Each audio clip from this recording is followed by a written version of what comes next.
அம்பேத்கர் பெயரில் புதிய வனவிலங்கு சரணாலயம் எந்த மாநிலத்தில் அறிவிக்கப்பட்டுள்ளது? ஆன்சர் மத்திய பிரதேச மாநிலம். ஸோ இப்போ அம்பேத்கருடைய பிறந்த நாள் பார்த்தீங்கன்னா ஏப்ரல் 14ஆம் தேதி.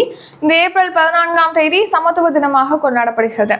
ஸோ அம்பேத்கருடைய பிறந்த நாளை ஒட்டி பார்த்தீங்கன்னா அவருடைய பெயர்ல புதிய வனவிலங்கு சரணாலயமானது தொடங்கப்படும் அதாவது மத்திய பிரதேச மாநிலத்தில் இப்போ அறிவிச்சிருக்காங்க அம்பேத்கர் பெயர்ல. அதாவது எந்த பெயர்ல அறிவிச்சிருக்காங்க அப்படின்னா டாக்டர் பீமாராவ் அம்பேத்கர் அபியாரன் அப்படிங்கிற பெயர்ல புதிய வனவிலங்கு சரணாலயமானது அறிவிக்கப்பட்டிருக்கு.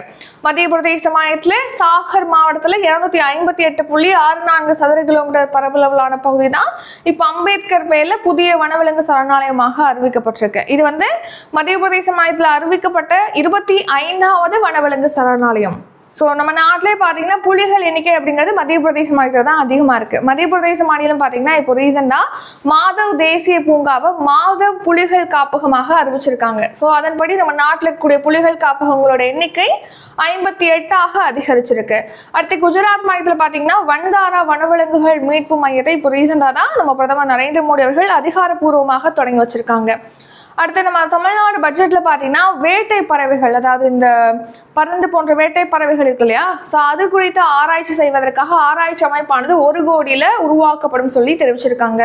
அடுத்து தனுஷ்கோடி, ராமநாதபுரத்துல தனுஷ்கோடி பகுதியில் பூனாரை பறவைகள் சரணாலயமானது அறிவிக்கப்பட்டிருக்கு. தனுஷ்கோடியை பூனாரை பறவைகள் சரணாலயமாக அறிவிக்கப்படும் சொல்லிட்டு தெரிவிச்சிருக்காங்க.